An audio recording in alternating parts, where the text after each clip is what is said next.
Գնացինք։ Վերադարձանք մեր անկախ ոդկասթին, ու այսօր իմ հետ է Արայիկ Մկրտումյանը, ով անկախության սերնդի առաջի, ասենք ասենք, հենց առաջի սերնդի անդամ է ու հիմնադիր է, հներից է։ Այդ երևի պիտի մեր արդեն մշտական դիտորդներին պիտի հետաքրքիր լինի արդեն իսկ։ Արեք մի հատ ներկայացրա քեզ էլի, մարդկանց իմանան էլի, ոնց, ինչով ես զբաղվում։ Երկու խոսք։ Մասնագիտությամբ պատմաբան եմ, այսինքն կրթությամբ պատմաբան, հիմա ներկայումս ազգագրագետ ու նաև ուսուցիչ, հասարակական գործիչ արդեն էլի, դե մանավանդ անկախության սերնդի։ Երևի խոսալու ընթացքում ավելի շատ հասկանալի կլինի, տենց շատ պատմելու բան չկա, առանձնապես։ Okay, արդ լավ ազգագրագիտությունից սկսենք։ Ազգագրագետ, բառը ազգագրագիտություն։ Մի քիչ չեն ասում, ազգագրագիտություն, չէ, ազգագրագետ, բայց ազգագրություն։ Ազգագրություն, ըստ ազգագրագիտություն չի հնչում, էլի։ Ազգագրագիտություն։ Ազգագրությունը ինչով է զբաղվում։ Դե բառից էլ կարելի է հասկանալ, այսինքն գիտություն ազգի մասին։ Այսինքն պատմության հետ որ համեմատենք, պատմությունը ոնց է, ինքը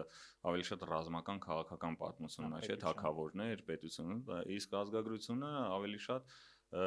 ժողովրդի կենցաղի, տոների, ծեսերի, հասարակ մարդու կյանքի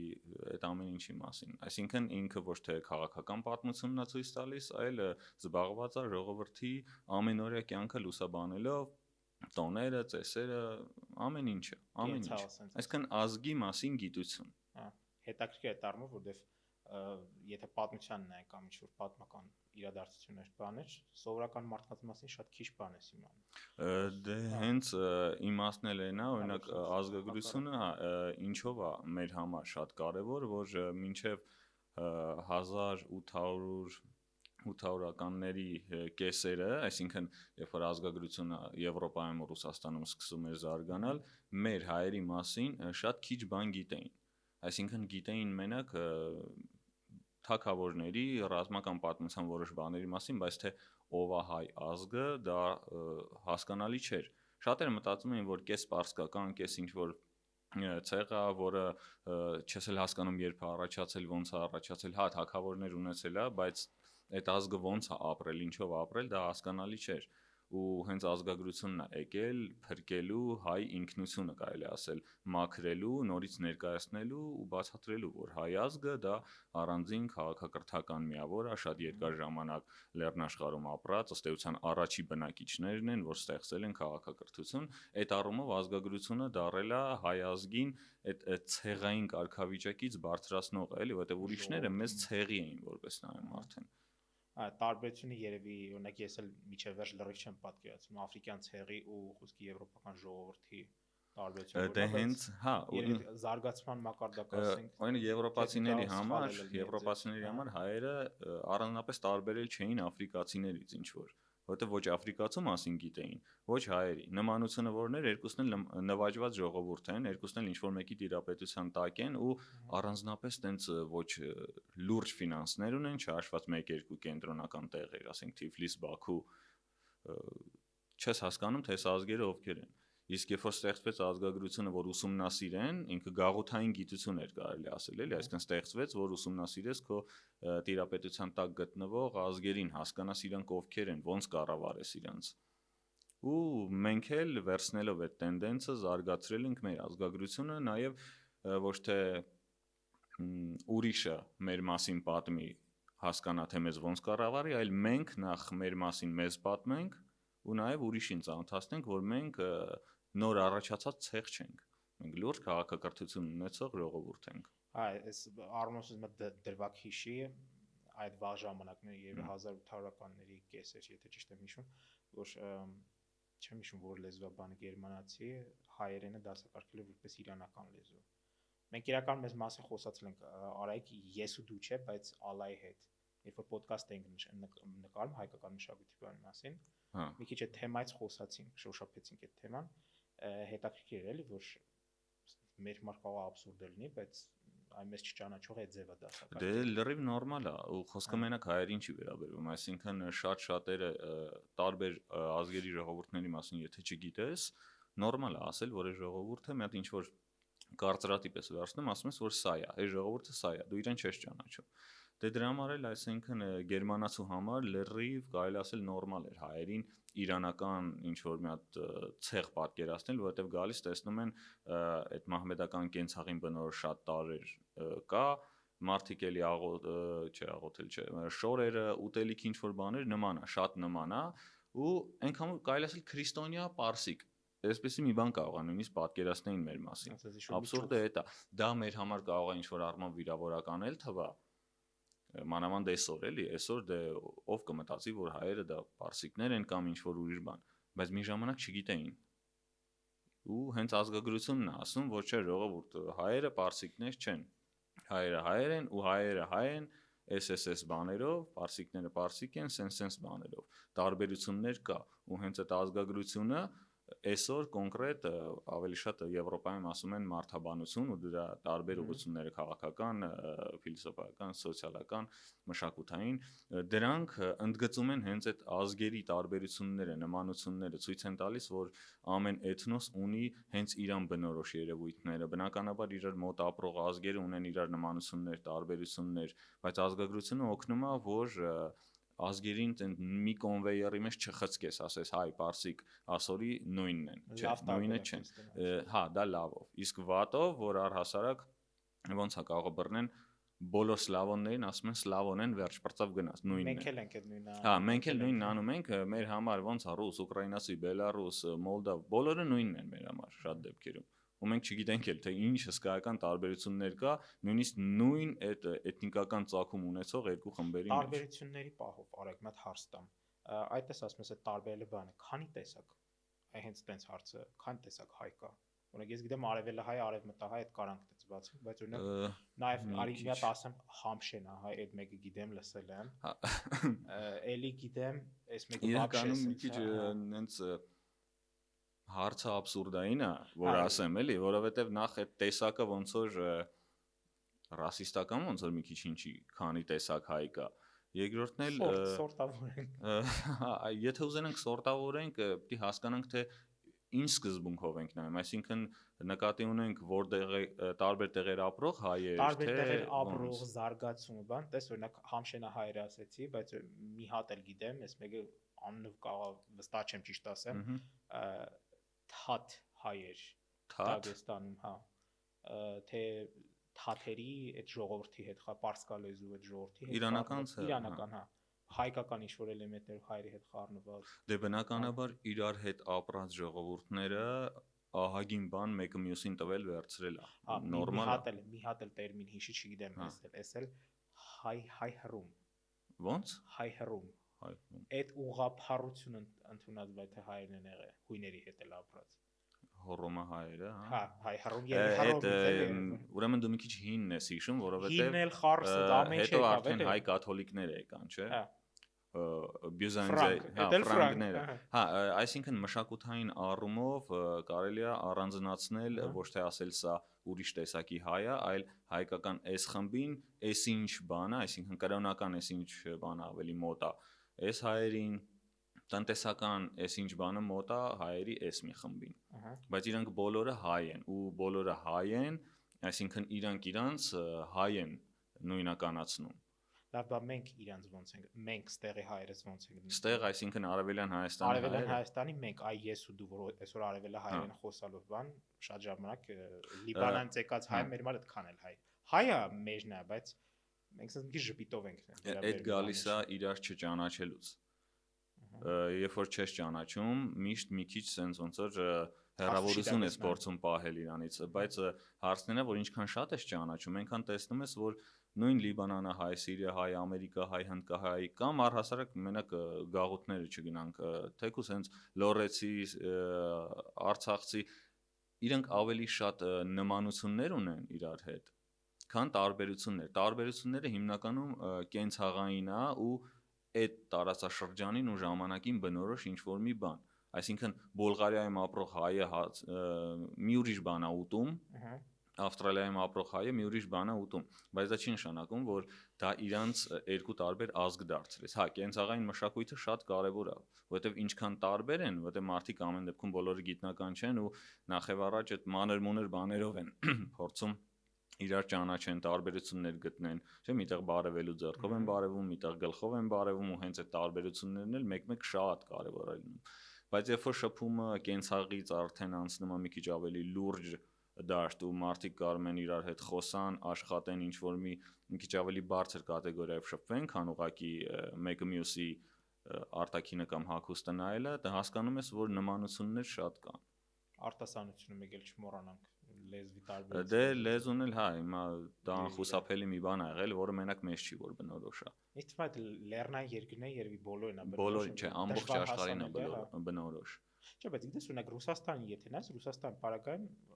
ես sense եմ մեկնաբանում, էլի, հարթավայր է, պատնեշներ շատ չկան, իզոլացված sense խմբեր շատ չեն եղել, ու sense որ լսում ես առանձնապես ինչ որ բարբար բան, իսկ չեմ էլ լսել ռուսերեն։ Դե ես ճիշտն ասած չգիտեմ, այսինքն իմ կողմից մի քիչ սխալ կլինի ասեմ կա կամ չկա, որովհետև այդ հարցով երբեք չեմ զբաղվել, հատկապես բարբարներով, բայց օրինակ գիտեմ, որ Միացյալ Թագավորության տարբեր տարածքներում, թեկուզ հենց Ուելսում ապրող ու Հյուսիսային Իռլանդիայում ապրող երկու անգլերեն խոսող մարդիկ կարող են նույնիսկ չհասկանալ։ Օրինակ կինո էլ կա է, որ ոստիկանները ինչ որ բան են հարցնում, մեկը անհասկանալի մի բան է խոսում, կողքինը հարցնում ես ինչ ասես, դա էլ է նույնն ասում, իրականում ոչ թե անիմաց ձայները հանում, այլ խոսում է այդ բարբարով։ Ու բարբարը բնորոշ է բոլորին, բարբարը ոչ միայն քաղաքական ու պետական գործունեության ազդեցության հետևանք է, այլ նաև բարձ հասարակ աշխարհագրության հետևանք, հա։ Եվ որ մի ինչ որ հովտում իզոլացված երկար ապրել են, իրաց բարբարների վրա բոլորին է բնորոշ, էլի, այսինքն մեր բարբարներ ունենալը ոչ ինչ որ երկնային պարգև է, ոչ էլ շատ ծանր ինչ որ պատիժ։ Նորմալ է, որ այդպես էլ եղել է։ Ազգագրությունը էդ է ուսումնասիրում։ Բարբարներ, հա, լայն առումով ազգագրությունը ուսումնասիրում է ազգի հետ կապված ամեն ինչ։ Հասկանալի է։ Տես կան, դիտես մի քիչ տեսակ ասի, հայերի տեսակներ որ բան հայտնի են, բայց կան խմբեր, որ մեզ անհայտ են։ Հայերի խմբեր։ Հայերի խմբեր, որ մեզ անհայտ են, օրինակ նույն Թուրքիայում։ Չէ՞, մենք ընկալում ենք որպես ինչ-որ կորուսյալ Հայաստան հայրենիք բան, շատ ժամանակ չենք ճանաչում։ Այսինքն կրոնափոխ հայեր, կրոնափոխ եղած կամ ինչ-որ մի ուրիշ ձև միգուցե խառնված էլի է։ Դե ոնց է չլինի,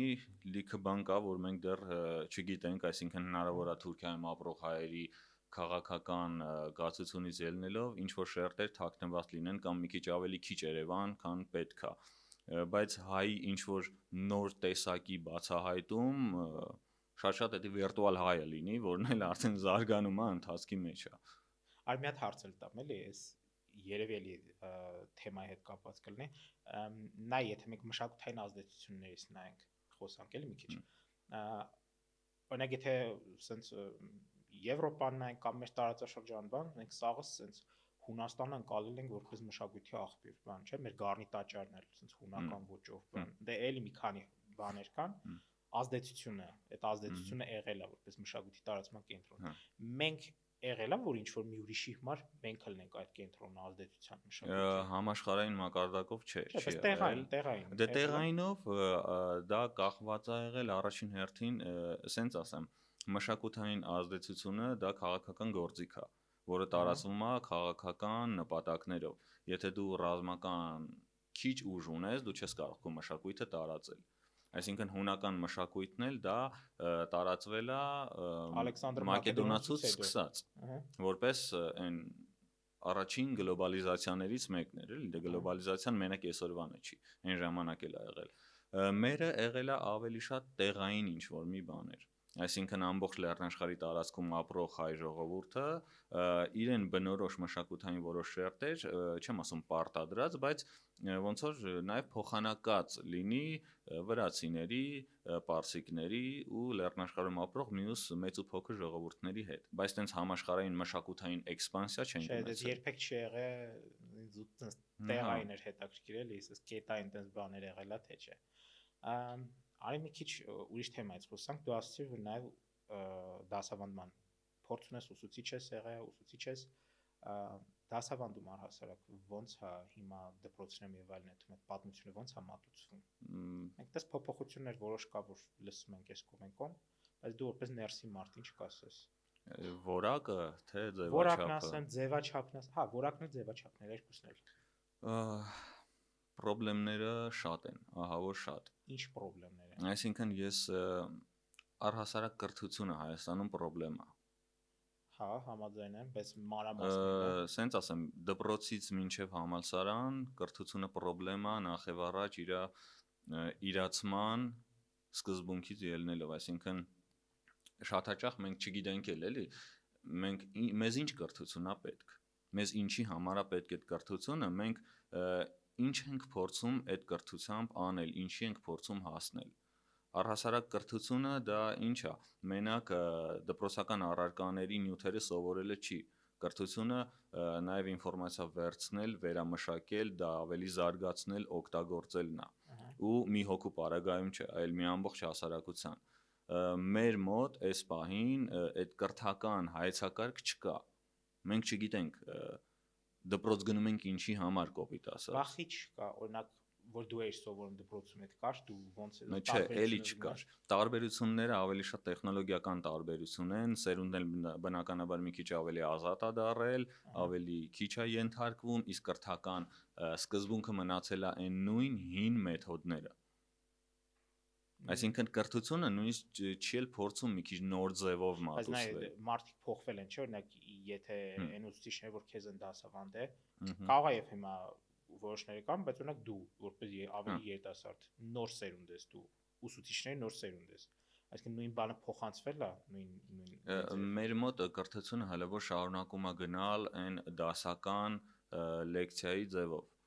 Այսինքն ընդ որում այդ ձևն էլ քիչ-քիչ կորցնում է իր արդյունավետությունը։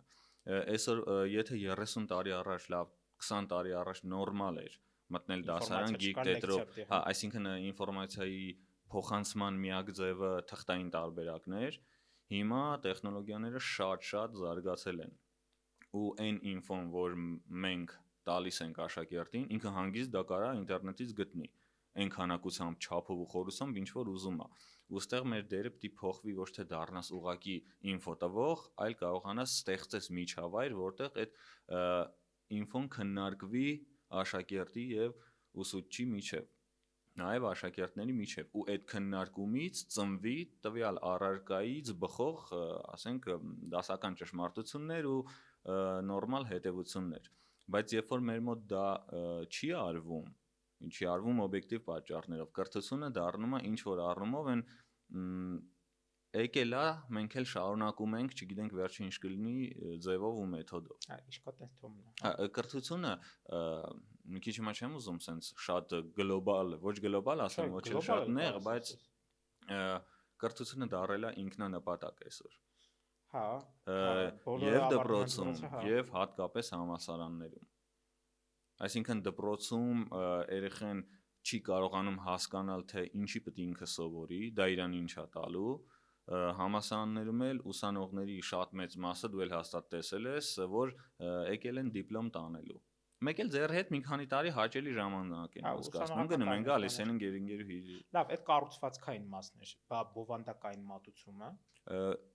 Երևի մեկը մյուսի շարունակությունն է, այսինքն բովանդակային առումով երեխան գնում է դպրոց։ Իրան լավ, ասենք 5-րդ, 6-րդ դասարան մի քիչ ավել էլի, որ ինքը արդեն անալիտիկան մոտը քիչ թե շատ զարգացած է։ Այդ երեխան ով տեխնոլոգիայի հետ շփվում է, ինքը չի կարողանում հասկանալ առհասարակ իրեն տված ինֆորմացիայի հիմնական նպատակը։ Հիմնական նպատակը թեսկի չի կարող աշխատի այդ ինֆորմացիայի հետ։ Դե չի էլ կարող աշխատի, որովհետև չի հասկանում, թե դա ինչ է։ Ես ոնց եմ պատկերացնում այդ եթե դու անընդհատ օրինակ այդ նույն երեխեքը տեխնոլոգիայի հեռախոսաձեռներով անընդհատ իրենք ինչ-որ բան են թերթում, իրենք չեն կարող կենտրոնանան ոնց որ մեծ ծավալուն տեքստի, բարդ տեքստ է աշխատելու ենթադրում։ Դա տեխնիկական մասն է։ Դա տեխնիկական մասն է, բայց ես կրթության խնդիրներից մեկը այն կառանձնացնեի, որ այսօր հայկական դպրոցը ու հայկական իրականությունը լրիվ տարբեր հարթությունների վրա են։ Երեխան ապրում է մի իրականության մեջ, դպրոցը գտնվում է լրիվ ուրիշ իրականության մեջ։ անհույս հետ է մնացել, այսինքն դպրոցը թե հա, այս պահին ահա որ ձևի հետ մնացած է։ Այսօր դպրոցը առհասարակ այն կրթվելու վայրը չի, այնտեղից դուրս չի գալիս այն կիրթ հասարակությունը, որը հասկանալով գնում է դեպի բարձրագույն կրթություն, որովհետև իրան ինչ-որ բան է պետք։ Հայաստանի բարձրագույն կրթությունը ինչ է, ընդամենը 1-2 մասնագիտության սպասարկում է, այն էլ ըստ մոդայի։ Այսինքն ինչ ա եղել իրավաբանություն, տնտեսագիտություն, որ այդ երկու մասնագիտությունները իրար փոխարինում են աղջիկների համար բանասիրություն, այս վերջի տարիներին էլ մի քիչ ժողն է ակտիվացել, այնտեղ SMM-ի կամ չգիտեմ ճիշտ եմ ասում, այնտեղ SMM անցնում են, թե մարքեթինգի բաժինը, հա, մարքեթինգի բաժինն է շատացել, որովհետև մանր բիզնեսները շատացել են, բայց հասարակությունը չգիտի ինքը կոնկրետ ինչ է ուզում անի ու ըստ դրա չի հասկանում թե իրան ինչ տեսակի կրթությունն է պետք։ Բայց տենց հասարակություն կա էլ, տենց ձևավորված հասկանում։ Տենց հասարակություն չկա, բայց կան պետություններ, որոնք քիչ թե շատ պարզ են պատկերացնում իրենց պետական խնդիրները, իրենք ավելի լավ գիտեն թե իրենց պետությունն ուր է ուզում հասնի ու իրենց ինչ կարգի կրթությունն է պետք, որ ինչ կարգի հասարակություն ստանան։ Լավ, լարի չէ թանկ մյուս պետություններն, այ մեր այդ երկրորդ հատվածին վերադառնանք բովանդակային մատությունը։ Օրինակ դու մասնագիտության պատմաբան ես, ենթադրում եմ պատմաբան, այս պատմություն։ Հա, այդտեղ ինչ-որ բովանդակային փոփոխություններ կան։ Առանձնապես տենց ինչ-որ լուրջ բաներ չկա։ Այս վերջի 1-2 տարին լսած կլինես, որ կռիվ են անում, հա, այսինքն հայոց պատմության հետ կապված, որ տենց ինչ-որ սարսափելի փոփոխություններ չկան, այսինքն ինֆորմացիայի մատուցման ձևի փոփոխությունը, ինչ որ բան QR-ով են տալի, ինչ որ բան, այսինքն դու գրքից մի քիչ ավելի քիչ ես պատմում քո անձնական նախաձեռնությամբ ես ասում, բայց որ ասեմ, չգիտեմ, 1915 թիվը հանել են պատմությունից կամ պատմությունա կեղծվում այսօր դպրոցում, չէ։ Այդ կեղծիքն էլ հիմնականում դե վերաբերվում է կեղծիկ ասվածը, էլի, վերջի մի քանի տարիների հետ կապված իրադարձությունների, Արցախի անկման ու դրա ներկայացման հետ կապված այն արդեն քաղաքական կռիվ է դառնում, որ ով հանձնեց, ով չհանձնեց ու դա ոնց պիտի ներկայացվի գրքերում, բայց այն դասական պատմությունը, այսինքն Արշակ II-ի Տիգրան Մեծի կամ չգիտեմ, Կիլիկիայի հետ կապված ինչ որ փոփոխություններ չկան, դա էլի նույն ինֆորմացիան է, բնականաբար էլի չի էլ կարա փոխվի։ Նույնիսկ 10 տարի առաջ Արշակ II-ը մի թվի էր կառավարում, հիմա ուրիշ թվի է կառավարում, բայց այդ մատուցման հետ կապված խնդրեմը երեխան չի հասկանում թե իրան ինչին է պետք Արշակ II-ի մասին առհասարակ սովորելը։ Այդ դրա մասին մի քիչ խորանանք, տես ես էլ օրինակ այդ իմ մասնագիտությունը չի բան, պատմություն սիրողական կարամ ինձ ինչ-որ իրադարձություններ բաներ հետաքրքրեն, բայց ես ինքս համարում որ խոսքի Արշակ II-ի մանրամասն իր կառավարման բան եւ այլ տարիները, իրադարձություններ բանը, ինձ պետք չի ամենօրյա կյանքում ես դա իմանամ, բայց ես օրինակ հասկանում եմ որ այդ նույն պատմություն կլինի գրականություն թե ինչ, եթե դու սովորում ես, դա ընդհանուր զարգացվածության համար է կարևոր։ Կրթության իմաստը հենց դա է, այսինքն ոչ թե դպրոցից դուրս գա պատմաբան, այլ դպրոցից դուրս գա կիրթ մարդ։ Իսկ այսօր հնարավոր չի մենակ մի ուղղությամբ միայն մաթեմատիկա իմանալ, ֆիզիկա չիմանալ ու ամեն ինչ նորմալ լինի։ Այսինքն դպրոցից պիտի դուրս գա երիտասարդ, որը համակողմանի ճանաչում է իրան շրջապատող աշխարհը, պատկերացումներ ունի ընդհանուր առմամբ գոնե իր անցյալի մասին ու գիտի թե ինքը ինչ է ուզում ապագայի համար։ Դպրոցը երեխուն պիտի դարձնի կրթված, կյանք մտնել փորձող երիտասարդ, մարդ, ով պատրաստ է հասուն կյանք մտնելու, ով գնա համալսարան արդեն կոնկրետ նպատակներով։ Գիտես, ինձ թվում է հասուն մարդ սարքել դպրոցի մակարդակում համաձայն չեմ։ Գոնե պատրաստ լինի դրան, էլի, այսինքն հասկանա վերջը լավ ինքը 11-12 տարի արդեն երեխան դպրոց է եկել ինչի համար։ Էլի չի հասկանում, այդ հասունությունը երևի զուտ կյանքի փորձի հետ կարող գա։ Ես ավելի շատ sense եմ նայում դպրոցին, որ կարևոր չի որ դու օրինակ իմանաս այդ պատմական իրադարձություններ մանրամասն, հա, այն 1915 բան, այդ ամեն ինչ կարևոր է իմանալ եւ այն կարևոր sense անկյունաքարային բաներ, բայց ասած ամեն ինչը մանրամասն կամ իմանալ թե ատոմի ինչից է բաղկացած կամ մարդու աղյուսը, բջիջի կառուցվածքը եւ այլն, միտոքոնդրիա այս կողմում, այդ նեղ մասնագիտական բաներ են, բայց ինձ թվում է այն այդ որ դպրոցում սովորում են զուտ բերում այդ ընդհանուր զարգացվածությանը ու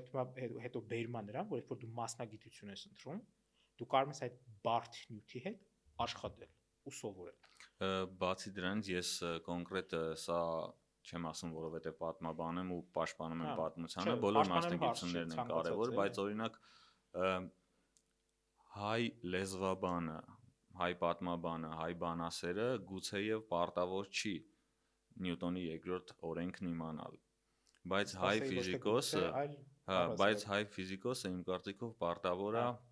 Նարեկացուն իմանալ, Թումանյանին իմանալ, Սարդարապետի ճակատամարտն իմանալ ու էլի 1-2 բան։ Այսինքն, որովհետև պատմությունը, գրականությունը, լեզուն դրանք ոչ թե պարզապես հմտությունների կամ ընդհանուր զարգացման համար են, այլ դա քո հայությունը արտացոլող ինֆորմացիային տիրապետելն է, որ երբ որ դու հարցնում ես, ասում ես ես հայ եմ, դու հասկանաս թե ինչի հիման վրա ես դու հայ որովհետև քեզ ասում են հայ, դա որտեղից է եկել այդ հայը։ Այսօր մանավանդ տեխնոլոգիաների այս բարձր փուլում, երբ որ նաև ազգային ինքնություն ասածն է վերարժևորվում, շատ ավելի նախընտրելի է, որ դու մի քիչ ավելի շատ իմանաս քո մասին, որովհետև այսօր նույնիսկ չեն էլ ասում ազգային ինքնություն, ասում են ազգային նույնականացում, թե դու ինչի հետ ես քեզ նույնականացնում։ Հա, ID-ների նման էլի, ոնց որ ազգային ID ու պետք է որ այսօր հայ երեխեն մի քիչ ավելի շատ իմանա եւ Թումանյանի եւ Արշակի մասին, ոչ թե Արշակ երկրորդը օրինակ դառնա իր համար ամենօրյա զբաղմունք, այլ մանավանդ որ ունենք պետական ազգային լուրջ խնդիրներ անվտանգության առումով, մանավանդ պատմության կեղծարարության հետ ենք բախվում ամեն օր։ Հասարակությունը, երբ որ անդադ գովում է ինքն իրան, որ ինքը հայ է, ինքը հին է, ինքը հզոր է, առաջի քրիստոնյան, ինքը գոնե հասկանա թե այդ ազգը ինչ ճանապարհով է անցել, ինքը ոնց է ապրել։ Տես դպրոցում ազգագրություն չեն սովորացնում, որովհետև դա արդեն շատ նեղ մասնագիտական է, բայց պատմություն են սովորացնում, որ գոնե հասկանանք թե մեր ազգի հետ ինչ է կատարվել, որովհետև երբ որ դու չգիտես քո անցյալը քեզ ուրիշն է սովորացնում։ Եթե դու չես հիշում դու ով ես,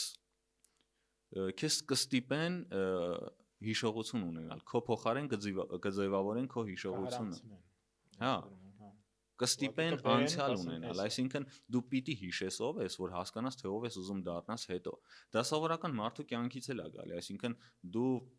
մինչև, չգիտեմ, այստեղ գալը, գիտես մետրո ոնց ես նստում, գիտես ոնց ես անում, դու քո երեկվա օրը հիշելով դու գիտես թե դու ով ես։ Եթե ազգը չգիտի, սովորական մարդը չգիտի իր ազգի պատմության գոնե այն կարևոր հատվածները, որոնք բարդ բառ եմ ասում, անկյունակարային նշանակություն են ունեցել իր ազգի պատմության համար, ինքը առհասարակ կարող է կորցնի իր գաղափարական դիմադրողականությունը։ Բայց կներես, այդ ընդհանուր հոգնածությունը, որ երեխեքի մեջ էլ նկատես դպրոցներում, թե համալսարանում լինի, թե առհասարակ մեր հասարակության մեջ, քո կարծիքով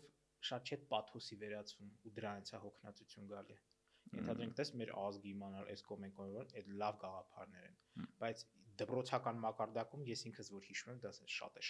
էր պաթոսի վերածվում։ Փոչիկի վերածվում։ Հա, համաձայն եմ, պաթոս կա։ Ես հիշում եմ, այս երեխայի ու մաշկում դա արժե զրկվում էր։ Ես այդ երեխեքն եմ։ Դա գիտես ինչից է գալիս, դա սկսում է ձանձրացնել մարդուն այն ժամանակ, երբ որ դու մենակ լսում ես։ Հա։ Դու լսում ես ու դրա պրակտիկ ոչ մի բան չես տեսնում։ Այսինքն պրակտիկ կարա լինի այն, որ եթե երեխեն տենա հանձինս ուսուցչի, հանձինս հասարակության ընդհանուր տրամաբանության, թե ովքեր են իր հասարակության մեջ արժևորվում, ովքեր են, ասենց ասած, լավ բանի հասնում, լավ դիրքի հասնում։ Ինքը գնում է այդ մարդկանց հետևից։ Եթե տենում է, որ իրան դաս տվողները, իրան դաս սովորացնողները սովորաբար շատ խեղճ մարդիկ են, աղքատ են, տեխնոլոգիաներից տեղյակ չեն, այսինքն դուրս են իր իրականությունից, իսկ այսօրվա ուսուցիչը մեծ մասամբ աշակերտի հետ տարբեր աշխարհների մարդիկ են։ Նախ այդ ուսուցչի ասածը այդքան էլ կարևոր չի, որովհետև այստեղ հեռախոսի մեջ ավելի հետաքրքիր կա խոսքի դա էլ երկրորդը տենում է, որ ինքը ասենք կարա բլոգեր դառնալով շատ ավելի մեծ ֆինանսական ապահովության անձի իրացման հասնի, քան հայց պատմություն ու ֆիզիկա սովորելով։ Ինքը չի տենում այդ կրթության պրակտիկ կիրառելու հնարավորությունները։ երեխան ինքն իրան հարց է տալի, թե ես ինչի տարիներով տանջվեմ, առարկա սովորեմ, այսքան խոսակցություն գա վրես, եթե կարամ ուղակի հեռախոսը դնեմ շտատիվի վրա, մի քիչ դեմը պարեմ ու գովազդներ անեմ, ինչ որ բրենդի համար լավ փող ստանամ 10 անգամ ավելի շատ, քան ցանկացած դասատու, որը մեր հասարակության մեջ ուսուցիչը ոնց որ ոչ թե մարդ լինի, այլ ինչ որ էպիկական հերոս, էլի, այն որ սենց ինքն իրան զոհի հանուն բանի։ Մեր մոտ այդ զոհա դրած, այսինքն պաթոսը կա մի քիչ, էլի։ Այդ պաթոսը, այդ չարդարացված պաթոսը։ Հետո գիտես դաժե նույնիսկ բանը տարական դասարան ես որ հիշում եմ որ ձեր առաջին ուսուցիչը ձեր երկրորդ մայրն է։ Նրանք շատ սիրուն բառեր են, բայց որ հիմի նայում եմ ոչ աշխատում է ու էլի պաթոսիա վերածում ու պահագար որ արժե զրկվում է։ Դե դրա համար կրթությունը դարել է ինքնանպատակ։ Դրա համար էլ ասում եմ, դարել է ինքնանպատակ, որովհետև այսօր եթե մանավանդ, այսինքն տես 90-ականներից սկսած հասարակությունը իր մեջից տարբեր տեսակի ճակերտավոր հերոսներ է արտադրել, ովքեր դարել են այդ հասարակությունը առաջ տանողը, իր համար բարոյականություն հորինողը, պարտադրողը, այսինքն գողակ փոխանելա նախկինին, ինչ է եղել։ Այսինքն տես կուսակցական կարիերիստն է եղել սովետի ժամանակ։ Չնայած սովետի ժամանակ քիչ թե շատ այդ կրթված մարդու կերպար այդ ինտելիգենցիան կար, չգիտեմ ինչքանով կար թե չէ, իրականում, բայց հետո երբ որ քո հասարակության մեջ կարևոր դեմք է դառնում գողականը, քո հասարակության մեջ զորբայությունն է առաջ գնում, քո հասարակության մեջ զորով են հարց լուծում, իսկ կրթված մարդը, այն ասում է լավ սովորող տղու ղզիկ կերպարն է ձևավորվում։ Դոդիկ։ Հա։ Մի քանի բառ ավելացնենք։ Մանավանդ ակնոցների հետ կապված չէ, դա էլ է կրթության ատրիբուտ է դառել ակնոցը, ձեռառնական ատրիբուտ։ Բայց այդ այն ժամանակ էր հիմա ավելի քիչ է։ Դե հիմա բոլորը հեռախոսի մեջ այնքան են քորացել, որ ակնոց են դնում։ Ու վատ հերոսներ, այդ վատ հասարակական հերոսներ ունեցող մարդկանց համար կրթված մարդը ինքը բան չունի, հեղինակություն չունի։ Դու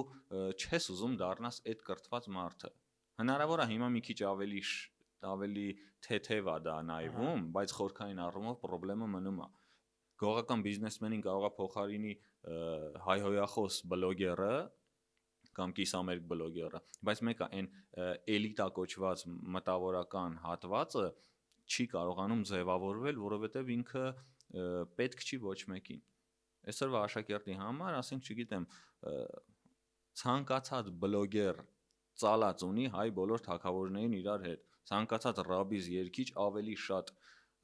բան ունի, աուդիտորիա ունի, քան որևէ գիտնական։ Դա բախի այտենց ունի, խի այդ երեխու համար այդ արժե համակարգ ունի։ Դե երեխեքը շատ խելացի են, երեխեքը սովորում են ամեն ինչ, բայց հարցն այն է, թե ինչ են սովորում։ Իրենք սովորում են այն, ինչ որ տենում են իրականության մեջ։ Եթե իրանք տենում են, որ հաջողության հասնումը ոչ թե կրթությունը, այլ կոպիտ ասած խուժանությունը, ինքը դառնում է խուժան։ Այստեղ եկանք ընդհանուր մտքի, ընդհանուր, այսինքն կրթությունը վատն է, ոչ թե նրա համար, որ մենակ կրթությունն է վատը, այլ կրթությունը վատն է, որովհետև մնացած ամեն ինչ վատ է։ Մենք չունենք տնտեսություն, չունենք արդյունաբերություն, չունենք առողջապահություն համակարգային լավ առումով, ու չի կարա բոլոր ոլորտներում վատ լինի, հանկարծ կրթությունը լավ լինի։ Այսօր արի հենց մի հատ քանի այդ միտքը բաց չենք թողը, դու էսա կշարունակես երեխեքին մի հատ այդ բաղ հետ դառնանք, տես իմ ասած մի հատ ուրիշ պատճառ կա, բացի նրանից, որ անք տերմեն քո ասած զորբայություն անողը ավելի շատ փող կար աշխատի, քան ֆիզիկոսը ենթադրենք դոցենտ պրոֆեսոր։ Բացի դրանից ոնց ասեմ, այդ երեխեքը մարդկային ցանկություն է, չէ՞ ինչ որ խմբի անդամ լինելով, կայանում ես մանավանդ։ Երբ որ դու տենում ես այնց այդ պոպուլյար երեխեքը վիդեո են նկարում կամ TikTok-ի երաժշտության տակ պարում են, այդ եթե դու այդ երեխեն ես, դու ինքնըստինքյան ուզում ես այդ խմբի մի մաս կազմես։ Ու դու անտեսես ինչ թակավոր, ինչ պատմություն, մաթեմատիկա, այդ թակավորը քեզ ոչ մի բանով չի օգնում, էլի եմ ասում, եթե հասարակության կախված է հասարակության արժեքից։ Եթե հասարակության մեջ այդ քրեական բարքերն են գերիշխում, եթե սենց տենում ես ինչքան սպանություն ու այս կրտուկը ամեն օր լինում, ամեն հասարակ բանի համար ջայլ տղեկը դանակ են քաշում իրար վրա։ Այդ հասարակության մեջ ապրող 14, 15, 16 տարեկան տղերքը այն վատ տարիքն է, կայացման ամենակարևոր տարիքն է, բնավորության ձևավորման տարիքն է ու իրանք ապրելով այս հասարակության մեջ, որտեղ հələ քուչա ու մայլա կատեգորիան է շատ, ինքը չի կարա դպրոցի պատերից դուրս լինի այն բոլորի պատկերացրած դանակով դուխով լավ տղեն, մտնի դպրոց, դառնա ինտելիգենտ սովորող պուպուշ երեխա, դպրոցից դուրս գա նորից դառնա այն խուժանը, այսինքն մենք կերպարապետ մենք երեխեքին այսօր պարտադրում ենք 2-3 տարբեր իրականությունների մեջ ապրել։ Հասարակությունը, այդ որ ասում եմ ոչ մի բան զարգացած ոլորտ չունենք, ինտերնետի երրորդը։ Ինտերնետը մի բան է ցույց տալի իրան դրսից։ Քուչեն, բակը մի բան է ցույց տալի։ Դպրոցը մի այլ բան է տալի ու այս երեխեն բնականաբար ընտրում է այն, որտեղ ինքը կարա իրան իրացնի։ Քուչում ավելի հեշտ կարա տղեն իրան ցույց տա, իր դիրքը դնի, քան դպրոցում։ Որովհետև դպրոցում ինքը առայժմ աշակերտ է, ինքը դեռևս պիտի սովորի։ Իսկ այդ տարիքի բնավորության մեջ, երբ որ ագրեսիան մի քիչ ավելի շատ է, դանակը մի հատ բացեցիր, հանեցիր, սենց արիր, դու դուխով տղա ես, բայց մի հատ դաս պատմեցիր, ապրես բալիկ ջան։ Բնականաբար մարդը ուզում է դառնա դուխով տղա։ Իսկ դուխով տղեն արդեն իր ամբողջ այդ էներգիան ծախսում է կայացման վրա։ Ընդ որում հասարակությունը մենակ երեխեն չի մեղավոր։ Երեխեն տենում է, որ ինքը իր կրթությունը չի կարում իրացնի։ Դպրոց, հետո համալսարան, հետո համալսարանից հետո ինքը դուրս է գալի, ասենք, չգիտեմ, կենսաբանի դիպլոմով ու չգիտի ինքը որպես կենսաբան այս հասարակությունում ինքը ով է, ինքը որտեղ լինի։ Հասարակության որ նայես այդ երկրորդ սորտի անորակ սերիալները որ նայում ես, որ էլի նույն մշակույթն է քարոզում։ Դե այդ վիճակում կայացնել կրթություն, լավ տղան է։ Սենց ասեմ, ճահիճում վարդեր չեն աճում։ Մեր հասարակությունը հիմա ճահիճ է, որտեղ փորձում է կրթության վարդ աճացնի։ Դա հնարավոր չի, որովհետև այդ երեխեքը որ դպրոց են գալիս, օդից չեն ընկնում։ Գալիս են տներից, գալիս են հասարակությունից, հետը բերելով այն բարքերը, որը հասարակությունն ու ընտանիքը իրան տալիս է։ Ուսուցիչներն էլ էլի երկնքից չեն հայտնվում, հետո էլի դասը բրծնում է գնում են երկինք։ Իրանք էլի գալիս են հասարակությունից։ Տնտեսական, ռազմական, քաղաքական անընդմեջ լարվածության ու ստրեսի մեջ գտնվող մարդիկ ի վիճակի չեն մտնեն դպրոց 180 աստիճանի փոխվեն դառնան մի հատ sense դրախտային իրավիճակ, հետ գնան, որովհետև այդ նույն աշակերտը ուսուցիչը ստիպված նաև իրանց կյանքում ամեն օր փորձում են լուծել ֆինանսական խնդիրներ, փորձում են լուծել ինքնաիրացման խնդիրներ, առողջապահական խնդիրներ, չգիտեմ, մեկը շատ վարկեր ունի, այդ օրը ներվայնացած է եկել դպրոց կամ պահիտակ մի ուսուցիչ, որ հանգարտ ձեռա բարձրացնում աշակերտի վրա, դա ոչ թե պետքա փնտրել կոնկրետ այդ պահի, այլ տարիների համընդհանուր լարվածության մեջ, որը այդ պահին է պայթել։ Կամ 15 տարեկանը որ դանակա քաշում մյուսի վրա, որ դա ոչ թե նրանից է, որ ինքը բնածին մարդասպան է, այլ տարիներով հասարակության մեջ կուտակված այդ բացասական զզվելի էներգիան ոնց որ բան անում էլի, բաց է թողնվում նման ձևերով, բայց դե դա է տարբերակ չի, որովհետև sense մենք մեզ կոչնչացնենք, կվերջացնենք։ Հա, ես գիտես այդ ընտանիքի դրսևորում ազդեցությունը, հասարակության ազդեցությունը ակնկալիքներ երեխեքի իրեն դպրոցում ես նկատի, երբ որ մենք անկախության սերունդով այդ ծրագիրը, որ հիմա իրականացնում ենք, եթե մեր լսորդները, դիտորդները տեղյակ չեն, անկախության քաղաքացի, հա, որ կրթական ծրագիր է, երրորդյա շրջաններում, գյուղերում տարբեր եւ այլն։ Ես դա մի հատ հետաքրքիր երևույթ տեսա, շատ հետաքրքիր է գյուղի ժողովրդի հետ առնչվել եւ այլն, իրանց առօրյան տենալ բան, որ ասենց այս սեզոնին աշնան վերջ եւ այլն, օրինակ մարդիկ բերք ունեն հավաքելու։ Հա։ Երեխեքի կեսը դպրոցում չեն ուղակի, որովհետեւ ծնողներին գործ ունեն անելու։ Բերք պիտի հավաքեն, կարտոշկա պիտի քանդեն, այդ կարտոֆիլը բան եւ այլն։ Գործ պիտի անեն։ Այդ երգը շատ լավ է, շատ լավ է, որ իրանք իրենց ծնողներին օգնում են այդ տարիքից ու ծնողներն ակնկալում են որ դու օգնեն, ես էլ եմ ժամանակին իմ ծնողներին լիք բաներում եւ այլն օգնեմ, հա։ Իհարկե այդ ձև չէ, մի ուրիշ բան, դա շատ գովելի է, բայց նկատեցի որ դա շատ ուժեղ ազդում է իրանց առաջընթացի վրա ու դպրոցում սովորելու։ Հա։ Այսինքն հա ծնողի մար կարող է բարդ լինի եւ այլն, բայց երեխան որ բաց է թողում, ենթադրենք մի ամբողջ շաբաթ կամ 3-4 օր չի գալի, դասված չի անում, Այդ արդեն ուրիշ բանի է վերածվում։ Գիտես ոնց է, ես էլի կարող եմ անընդհատ նույն բանն եմ ասում, բայց ամեն ինչ գալիս է համընդհանուր դրվածքից։ Այսինքն կրթությունը մեր բոլորի համար դա երկրորդական մի բան է։ Քանի դիպլոմը օժիտ է, այդ դիպլոմը որակ չի ունենալու։ Քանի երեխուն տանում ենք 10 տեղ պարապելու, որ հարևանները տենան ուրախանան, մեր կրթությունը դպրոցական սիստեմի հենց ձախողման նշան չէ, մի բան չի, չեմ կարա մի հատ ունիվերսալ պատճառ ասեմ, որ ասեմ հենց այս պատճառով դպրոցական կրթությունը բան ա եղել ձախողվել է, տարբեր պատճառներ գտնում են, այսինքն կնես կրթությունը նույն կերպ ձախողվում է համարյա նույն ձև, նույն պատճառներով ինչ որ ձախողվում է առողջապահությունը, նույն ձև ինչ որ ձախողվում է արդյունաբերությունը, այսինքն սովետի փլվելուց հետո ինչքան խնդրեմ ունեինք ջրի երեսա դուրս եկել ու այդ խնդիրները մենք փորձում ենք լուծել ոչ թե մեր ներքին պահանջի հիման վրա, այսինքն հասկանանք, որ մենք ունենք X խնդիր, որի նկատմամբ փորձենք հենց մեզ պետք է կող լուծումը ձևակերպենք, այլ վերցնում ենք դրսից մեզ տրված ինչ որ ձևեր, չափորոշիչներ, դրանք շատ ընտիր չափորոշիչներ են, մանավանդ կրթական չափորոշիչներ, շատ լավ են աշխատում, բայց մի բանալին այս կողպեկը բացում է, այս կողպեկը չի բացում, երբ որ ամեն անգամ հերթական չափորոշիչին ենք ծանոթանում, թե ինչ պիտի անենք, չգիտեմ ուրիշ մասնագիտությունների մեջ ոնց է, բայց կոնկրետ դպրոցական համակարգում սենց է, դու հասկանում ես, որ այդ շատ լավ չափորոշիչը անհնար է այստեղ կիրառել, այս երեխեն լրիվ ուրիշ իրավիճակում է գտնվում, ես չեմ կարա այդ չափորոշիչը 100%-ով իրականացնեմ այս երեխու վրա ու դրանից կրթություն լավանա, կրթության լավացումը մոտ 20 տարի պահանջող մի բան է, այսինքն 90-ականներին, երբ որ ասում էին այս վատ կրթության հետևանքները հələ կտենաք, մենք նոր տենում ենք, հիմիկվա վիճակը մի 20 տարի հետո նոր կերևա շատ ավելի վատ ձևով, որովհետև կրթությունը դա մենակ մի հոգու կամ մի խմբի կամ մի մասնագիտությանը չի վերաբերվում, դա վերաբերվում է համընդհանուր հասարակության բարձրացմանը, օրինակ ֆինլանդական կրթությունը համարվում է աշխարհում լավագույններից մեկը,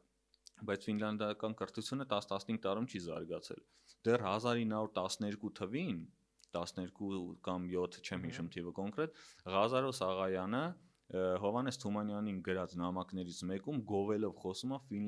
ֆիննական կրթության մասին։ Բայց մենք նոր լսում ենք այդ մասին։ 1912 թվին, հələ պատկերացրու, երբանից է այնտեղ այդ կրթությունը հասարակական դրվածից սկսած, ասում է, երբ որ ֆին մայրը իր երեխային դպրոց ուղարկում արդեն կարդալ իմանալով։ Դրա համար մարդիկ 30-40 տարի անվերջ փորձելով 10 տեղ ձախողելով, մի տեղ հաջողելով, եկել հասել են սեփական կրթական հայեցակարգին, եկել հասել են սեփական կրթական մոդելին։ Հիմա այդ ֆինլանդական լավ մոդելը, որ վերցնում բերում ենք Հայաստան, դա չի աշխատում, որովհետև ստեղ ուրիշ բան է կատարվում։ Այսինքն դու համարում ես, որ ստեղ էլ պետք է հենց Իրանը առաջանա։ Ստեղ պետք է զարգանա մեր, որովհետև այդ խնդիրները մենակ մերն է։ Կարելի է որոշ հաջողված փորձեր բնականաբար պետք է վերցնել, օգտագործել։ Շատ բան կարելի է վերցնել օգտագործել, բայց ամբողջովին նստել, ասենք, չգիտեմ, մեկ էս համակարգի, մեկ են համակարգի վրա, նշանակում է ոլորտը անընդհատ ստրեսի ենթարկել, անընդմեջ փոփոխություններ, ոնց է որ դպրոցում կիսամյակը մեկ դասատու է փոխվում, երեխեքը զզվում են այդ առարկայից էլ, բանից էլ, որովհետև անընդհատ նոր բան է գալի, չես հասցնում հետը ծանոթանաս, շփվես, փոխվում գնում է ուրիշն է գալի։ Հիմա նույնն էլ այդ փորձարարությունները մեր վրա տենց է ազդում։ Մեկ-երկու անգամ, չգիտեմ, աշխատավարձի բարձրացում կամ զուտ դպրոցի շենքի կառուցումը կրթության հարցը չի լուծելու։ Արի մի հատ էլ հարց տամ, տես մենք երեխեքից խոսացինք, երևույթից ոնց հասարակության հետ ընկալում եւ այլն, լավ դպրոցների սխալներից մեկը։ Տես դու մի քիչ առաջ դու շեշտեցիր այդ QR-ների ներմուծումը։ Օրինակ Մեսրոպ Մաշտոցի մասին կարդալի ես հարց չեմ համարում, որ QR-ով դերն։ Ես էլ նկար չեմ համարում, կարելի է ու պետքա հենց նկարնել լինի։ Որոշ բաներ հենց ավելի լավ է գրքում լինի, գիրքը բացես։ Օրինակ լեզվի վարության մեջ ես այդ կարամ հասկանամ, որ լավ կաշխատի, որ միացնես դու լսես ինչ-որ լսողական վարժություն, բայց կարդալն կարա նկարն բանն լինի։ Ասածս հենց այդ է։ Տես սխալներից էլի խոսանք։ Ես մի հատ sense երևույթի եմ առնչվել իմ հարազատ երեխեքից մեկի հետ, հա, կապված։ Ուրեմն ես գնում եմ դպրոց, ես տենում եմ, որ իրանցից բանը հավաքվում է, հեռախոսներ հավաքվում է, այդ ճիշտ պատճառները, որտեղ համարվում է, որ չեն սովորելու, հեռախոսով են զբաղվելու։ Այո։ Բայց գիրքը բացում են, դրա մեջ QR-ը։ Գիտես, այստեղ իրականում շատ մի հատ աբսուրդ վիճակ կա։ Այդ QR-ները նախ այդքան շատ չեն, որ ամբողջ օրը ստիպված հեռախոսը ձեռը լինի։ Երկրորդն էլ, եթե QR-ով ինչ որ բան ցույց տալու հարց կա, նախ տանը կարող են այդ QR-ը օգտագործել կամ ուսուցիչը, բայց չեն էլ օգտագործում, ես վստահ եմ, որ գրեթե չեն էլ օգտագործում։ Այսինքն եթե հեռախոսը որ նկարը տենում էին, հիմի էդ էլ չեն բացի տենան։ Գիտես, հեռախոսը որ վերցնում ես ձեռը 1000 հատ գունավոր հետաքրքիր ընտիր մի բան կա, դու քո ազատ ժամանակ, այն որ ասում եմ, հերիք չի գնացել դպրոցում եմ մի հատ լսում, մի հատ է գնամ տանը QR-ով աղայանի նկար նայեմ, չեն նայելու։ Դրա համար եմ ասում, չի աշխատում։ Կարող է Եվրոպայում նորմալ է, այսինքն մարդիկ եկել հասել են կրթական այդ վիճակին, փոփոխություններ կա, բայց մեր մոտ ոնց որ պատկերացնում եմ շատ հին մեքենայի վրա կամ հին մեքենա չի լավ, հին համակարգչի վրա փորձում ես, չի աշխատում, կամ լինում է, չէ՞,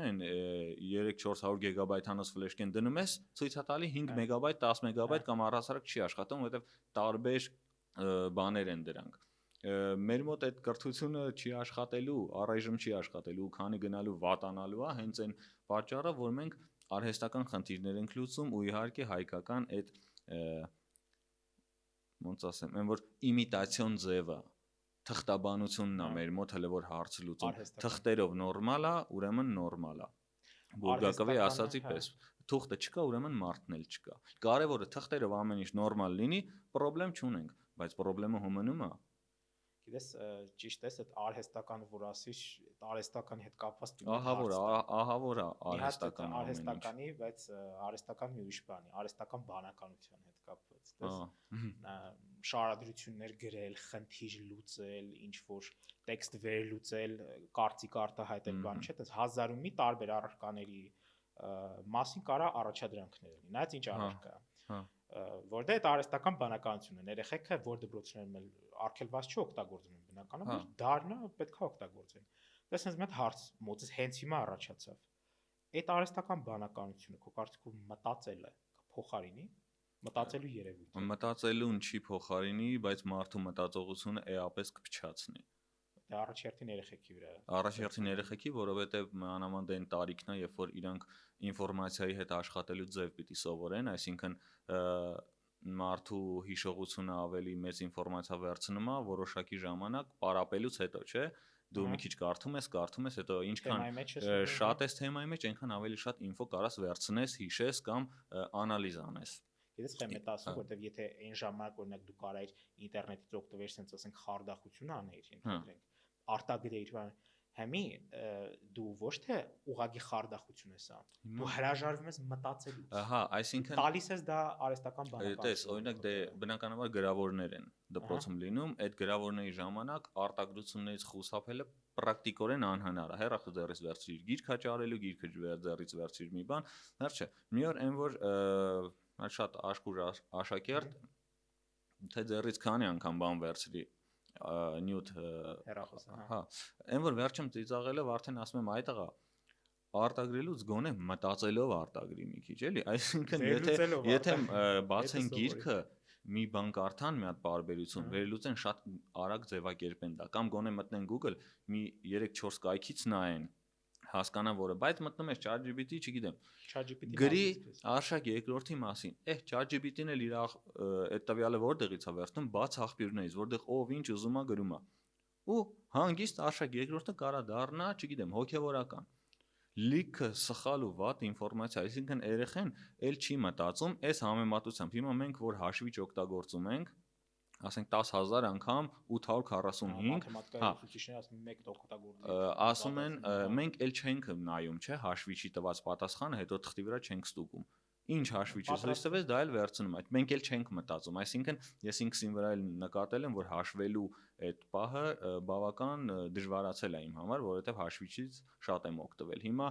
երեխեքը, երբ որ հիմա մանավանդ չեն էլ կարդում, ամեն երկրորդ բառի մեջ երկար բարդ նախադասություններ չեն կարող օգտագործեն, արդեն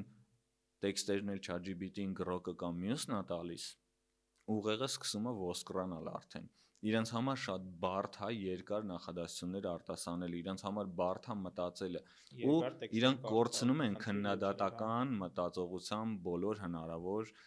տարրերը, որովհետև իրանք արդեն ունեն պատրաստի տեքստ, որը իրանք չեն քննադատում։ Համացանցը այսօր անվիճելի հեղինակություն է համարվում իրանց համար։ Հարցը տակ չեն։ Մարդու ասածին կկասկածեն, ChatGPT-ի ասածին չեն կասկածի։ Գիտես ինչի չեն կասկածի, որովհետև ստուգելու հնարավորություն չունեն, որովհետև իրանք ինֆորմացիա չգիտեն։ Եթե ChatGPT-ին գրի, որ Տիգրան Մեծը եղել է, չգիտեմ, իտալացի հայտնի ֆուտբոլիստ, абսուրդ եմ ասում, գուցեև ինչ որ մեկը հավատա, որովհետև ինքը չգիտի թե Տիգրան Մեծը ով է եղել։ Որովհետև абսուրդ մտքեր են արտահայտում, առանց նույնիսկ հասկանալու թե ինչ են խոսում, որը նախադասությունները սխալ է եւ գեղարվեստական, եւ լեզվական, եւ շարահյուսական ու շարադասական առումով, այսինքն պատմության ժամին, երբ որ երեխան դաս է պատմում, այդ միտքն հասկանում ես, որ ինքը լուրջ խնդիրներ ունի եւ գրականության, եւ հայոց լեզվի պարագայում, այսինքն ինքը ոչ թե պատմությունն է վատ սովորում, այլ ինքը առհասարակ այս կրթական համակարգի տակ ճզմված վատ է սովորում ամեն ինչ, բավարարելով մենակ այն մինիմումին, որ իրան զուտ հանգիստ թողեն։ Հիմա շատերը կարող է չհամաձայնվեն, ասեն սա չափազանցություն է կամ մեր երեխեքը լավն են, մեր երեխեքը շատ լավն են։ Մենք ենք շատ վատը, որ մեր երեխեքին դրել ենք մինենց իրավիճակում, որտեղ իրանց տվել ենք ազատություն, իրանցից չենք պահանջում պատասխանատվություն, բայց հետո ուզում ենք, որ ամեն ինչ լավ լինի։ Ծառը ոնց է, ծառը որ տնկում ես, կապում ես ինչ-որ մի բանի, որ ծուռ չաճի, չէ։ Երեխան որ ձեռը մտցնում է եռման մեջ, թույլ չես տալիս։